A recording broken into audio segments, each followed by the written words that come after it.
Hey guys, welcome back to Laurence McKenna on LFC channel. I'm going to be honest, it's still rumbling on social media. It's still rumbling on in a lot of the group chats that I'm in. It hasn't really died down. And there's probably good reason behind that because there's a lot to unpack. There's a lot of radio stations that need content. There's a lot of people that want to jab and jibe. But I'm not going to be performative here. I've got a whole load of notes, but I'm not going to be performative about this. I think there are a lot of people who rightly and maybe felt a little bit more hard done by last night, but I certainly didn't feel that way. And I have my own reasons as to why. I'm processing these results pretty quickly at the moment because guess what? They're coming pretty thick and fast. And there's going to have to be a point where the chips fall where they may. You suck it up and get on with it because Wolves coming next. Then we've got Villa, then we've got City. This is a tricky run that we're beginning here. And if everyone is just busy dwelling on poor results for days, I think we're going to be in trouble. And the Liverpool team have sort of set an example there, but I'll talk to you more about that in just a second. First of all, on the top of my notes, Twitter went crazy, X went crazy last night, all right? First of all, and I think it is, your opinion is purely probably based on who you support at the moment. If you support Arsenal, then of course you're going to be backing whatever it was that Michael Oliver did, despite the fact that just 2 weeks ago, you were most probably tweeting about the fact that Michael Oliver deserved death threats or whatever it was. We know that we're going to get fobbed off. We know that the Premier League, PGML, TV, everyone else is going to say, oh, it was X. Oh, there was subjectivity. Oh, all these things. So I'm going to go through each of these decisions. And I think we just draw a hard line under every one of them because you can, and there is no subjectivity to some of this. All right. Liverpool's level-headed response in particular impressed me. I enjoyed Harvey Elliott's post-match interview with, forgive me, I forget the Everton fan's name now. He made some jokes about the Everton atmosphere, the Everton fans. He was talking about how Liverpool can rationalise this as a result. He was rationalising it himself on the actual interview. He spoke about how the atmosphere wasn't actually that intimidating. He was more impressed by the Liverpool fans' approach, which I've got to admit, I was kind of impressed by. You could hear the Liverpool fans for a lot of the game, and you could tell that at one point, Everton as a team looked deflated. More about that in a second, right? The real key, and I think that Liverpool fans get this, is not to get ahead of ourselves. Now, I want to explain this one, because I think saying don't get ahead of yourself very often sounds like what you're saying is don't be arrogant, don't think you've got all the points in the bag, all these kind of things. You know, on this channel, we say a bird in the hand is worth two in the bush. You know, on this channel that we say I do not take results for granted before they've happened, even if they're against a team that are nearer to the relegation zone than they are to the top four, even if they're against a team who've got a relatively empty trophy cabinet or a clock in a trophy cabinet. Is that a clock cabinet or a trophy cabinet, mate? Which one is it? It's not the point, right? The point is that you cannot get ahead of yourself in the league and say, well, you know, we're 9 points ahead at this point, uncatchable, 7 points ahead at this point, uncatchable. By the time that Liverpool play on the weekend, the gap could be as small as 4 points. Now, that still sounds like quite a lot because that is still a win and a draw, right? But bear in mind, we still have Arsenal to play. We still have Everton at Anfield. We still have City. There are so many big teams to still play this season, right? There are a lot of big results still to come this season on Arsenal's side and on ours. And I made this as a note because I wanted to get it right. In defending the position that we've been handed in the league so far, and we have been handed this position in the league, us being at the top, and us being runaway leaders so far, that's what we've been handed by Arsenal, by City, by everyone else. And us taking on that mantle and us winning the league in the way that we did before under Klopp, not necessarily having a model where we can look back at it and go, remember that tight title race and we came through it there? I think we're slightly getting ahead of ourselves in what our conclusions are. And we are taking that position and then defending it against Arsenal or City or whoever else and coming up with somewhat of a siege mentality when it comes to these games, when it comes to the way that we approach the football. And I don't think it's going to help the team. I don't think it's going to help us in the short to long term. And that's, it's not already ours. But the fact that we see it as already ours and it's being painted as if the league is already ours is bad because it gives them something to steal, then something to chase. They're painting us in this position and we do not need to take that as a position. So first of all, if you're online or whatever, I'm sure there are plenty of people who've said, yeah, the league is on. I'm sure there are plenty of people who've called it too early or whatever you want to call it. I certainly didn't feel that way. I was talking about the conversations. I was talking about the way that we should be talking about it. I certainly wasn't stupidly on a fan channel getting ahead of myself and giving them fodder for compilations at this point in the season when you see people losing their heads. People who do actually lose their heads, by the way, on social media, crazy. People who deserve to lose their heads, Curtis Jones. Curtis Jones deserves to be able to go over there and get into the back of Decore, make it uncomfortable for him as soon as he starts goading the Liverpool fans.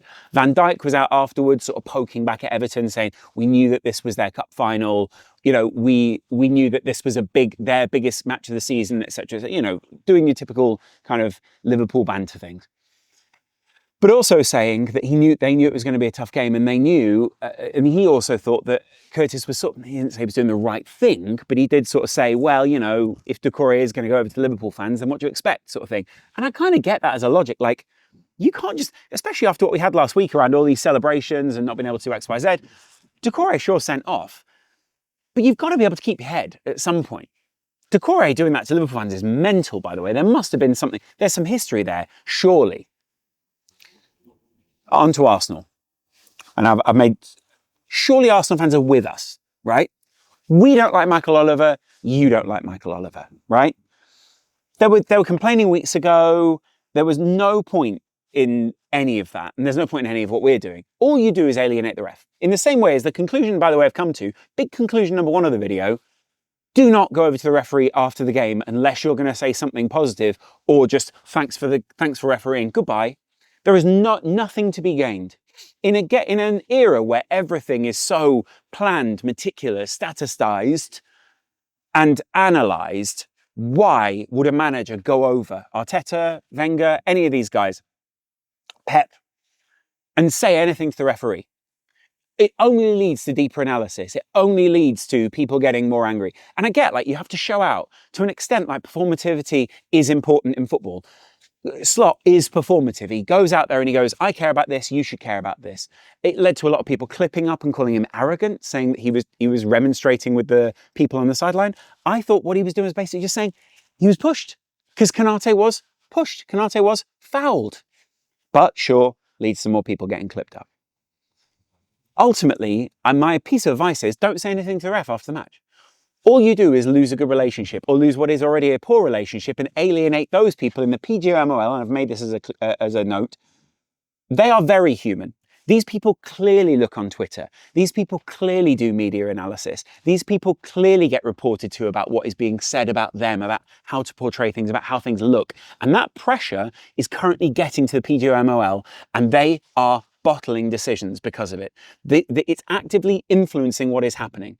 The reporting, the way they're being managed, the psychology behind it is having an influence on the way that referees are now refereeing games. And that is negative, because that is not as neutral as we need our referees to be. The influence of the mentality from the outside is having a mentality influence on the inside. And I think it's fair enough. So let's first of all talk about the offside. There was lots of analysis last night about the offside and, you know, the margin for error or the margin around all of that. Sure, I completely understand that. I completely get that every automated system, or, you know, the semi-automated offsides in La Liga, etc., how those would have probably called that just off or whatever. But the margin for error that they have to have inherently favours the attacker because of the way that the lines are drawn, because of how we end up getting to the result of onside, offside, right? Fine. It was so marginal that I don't even think we can have a complaint about it. If you are arguing over millimetres, then realistically, and I get that it's the 0.01% differences, but those millimetres should not be the thing that are making the difference between Everton and Liverpool. There are other things that I think make big differences between Everton and Liverpool. I'll get onto those in a second. But the point is that you cannot have that as a Liverpool, as this team being the difference. And I'll talk about what I really think is the difference. The foul on Konate is so blatantly a foul, it doesn't matter if of course he has to play on. If he is fouled and it's the final few minutes and he's battling through, it should not be on him to have to stop the game to get a foul called on him. The referee should just be calling that anyway. And people going, well, he didn't really appeal for it, whatever.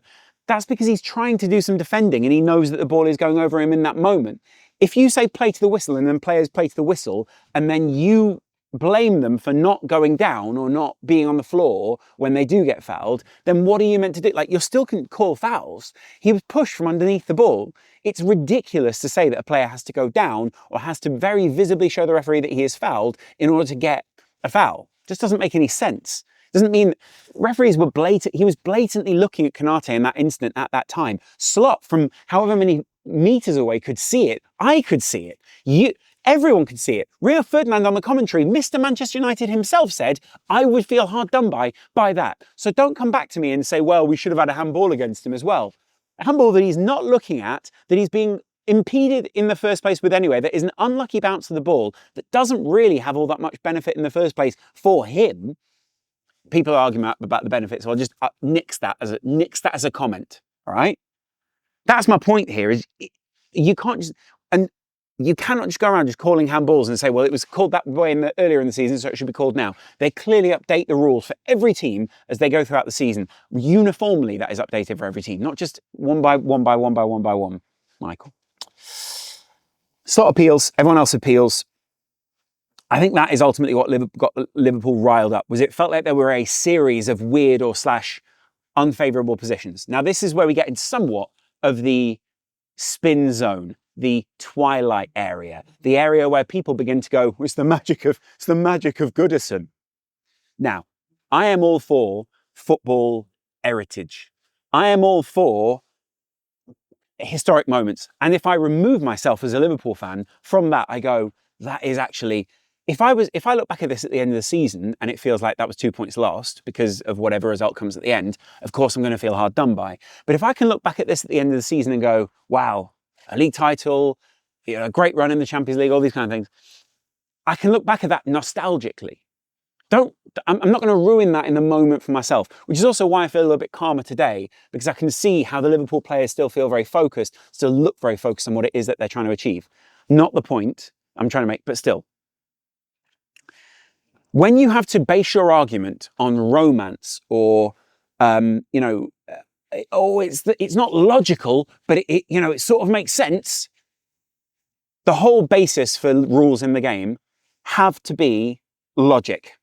You cannot have illogical / hugely subjective rules and a series of poor decisions which lead to a team having a notable disadvantage.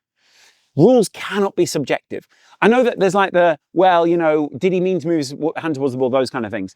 Although I would rather remove the subjectivity in the game. Frankly, I would almost rather have it that Konate's hand to ball or ball to hand last night was handball and just remove any subjectivity from the game than have these subjective things that allow people to inject themselves into the game like Michael Oliver consistently does and like other referees consistently do.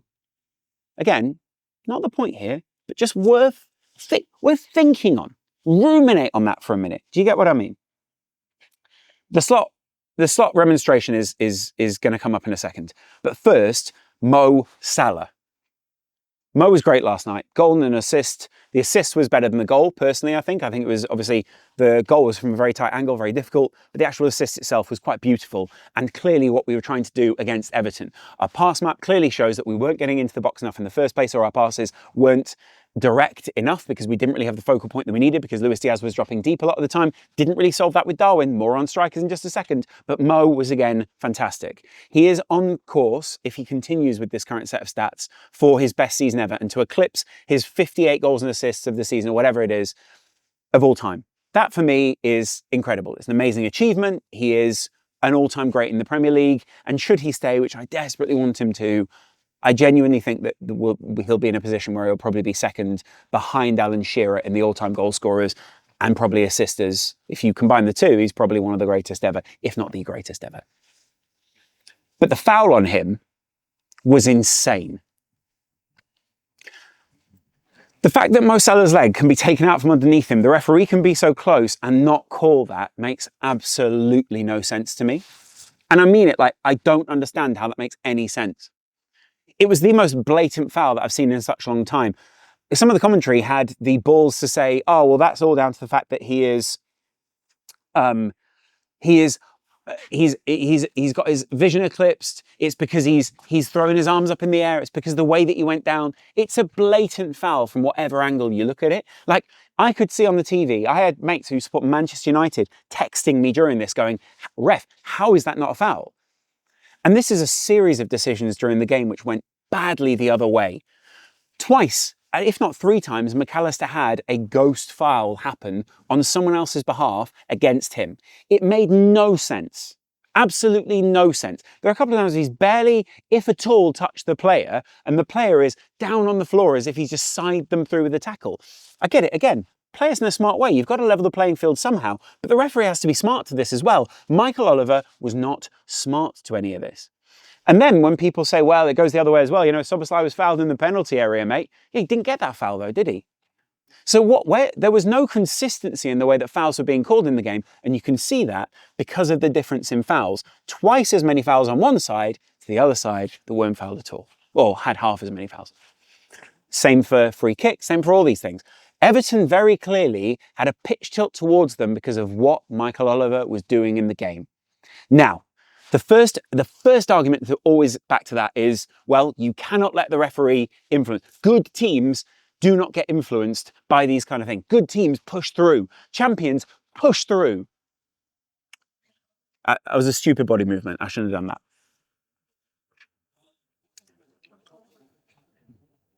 It's not the way it works. Arsenal fans also had this, and I sort of made this in my video about Arsenal, where I was speaking about the fouls and how everyone should be clubbing together and sort of bringing our resources together and as fans supporting each other. I was one of the few fans that said, I thought I can understand why the referee called the Lewis Skelly foul, but at the same time, I'm glad it was turned over. I'm glad that he was allowed to play in the next game, and I'm glad that we have that level of retrospect in the game. No abuse, but stop being incompetent.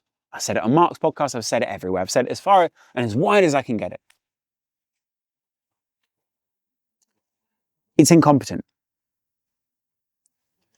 And so the incompetence in little bursts feels isolated. It feels like, you see the consistency after a while, but it feels like, oh, well, there's just a little bit of inconsistency there. The rest of the game felt pretty level, didn't it? This is the way the referee's got to play it because it's a derby. Over the season, when you have people and referees consciously trying to level the playing field between teams, where it goes, oh, well, I won't give them that. They're the better team, so I'll just let Everton didn't foul them there, play on. These build up. You have to put more effort into the game. Teams get cumulatively more tired. As a note of that, someone said last night, Liverpool look very, very tired. I don't think they look I don't think they look overly tired. Some people said they begin to drop off towards this point in the season because they're tired. I don't necessarily agree with that, actually. I think this team actually look relatively fresh. I think there's another video coming out probably tomorrow where I'm talking about whether we've been worked out, whether there are people who've worked out what the system is and the way that we play, but that's not the point. That will build up over a season. It will exhaust a side, mentally and physically.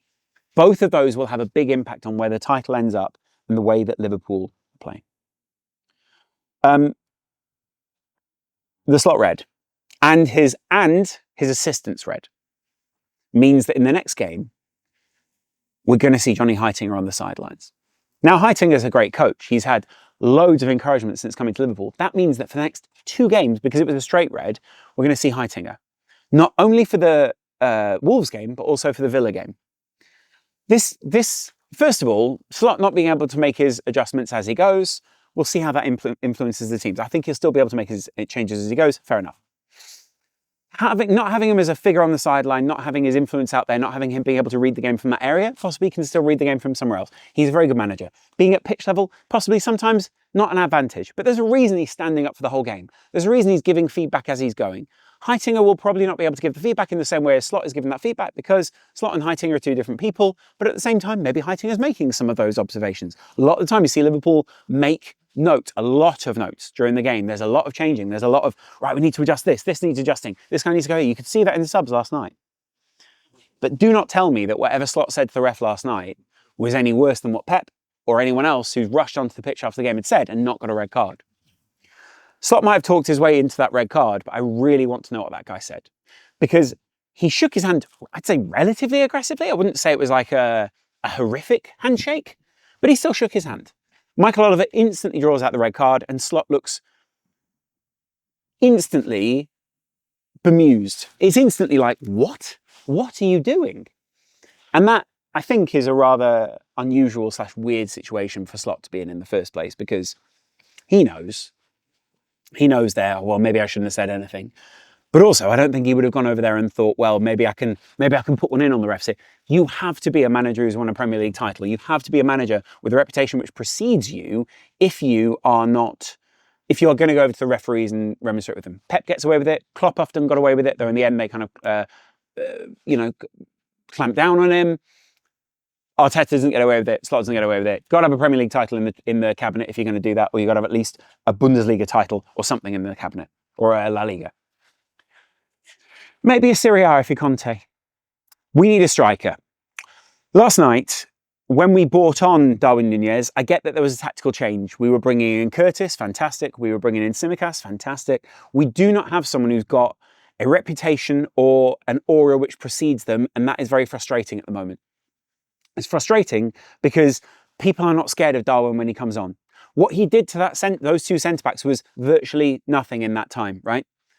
Because there is no aura, there is no fear, there is no worry around what Darwin is going to do when he's coming on the field. Yes, we surprised Brentford, but that is, again, yes, there are some good statistical things that we can say around Darwin, but the guy is now 26, and we have to support him at this point in the season. I still have some belief that he can be impactful, but I still think that Jota is a more impactful player. I still think that Diaz is a more impactful player. And that was the whole tactic, as we said in the preview, would be to ghost into the box, not allow the centre-backs to get too close and mark us out of the game. But what we consistently did after that, after Núñez came on, was just go, right, we're just going to run at them now. And it didn't work. Because again, they don't think of us as a serious outfit when we have that on the field. You can say, oh, well, we're going to surprise them, whatever. How would you surprise them with a striker? The whole point with a striker is they're meant to be deadly. They're meant to be putting their foot on the ball. They're meant to be hooking up play. Yes, yes, yes. Ball, ball, ball, goal. Yes, yes, yes. Ball, ball, ball. Assist. Yes, yes, yes. Ball, ball, ball. Bit of defending.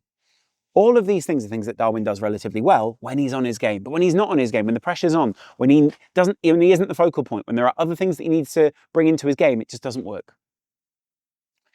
And that is why we need to bring in another striker. Keep Darwin. It's me saying we need another striker because Jota's almost constantly injured. There are other players in the team who need to be coming in anyway. And we need just a bigger rotation in that front line. Is not me saying Darwin has to be sold. Though, by Liverpool logic and by what we relatively often need to do, is that we need to sell to buy.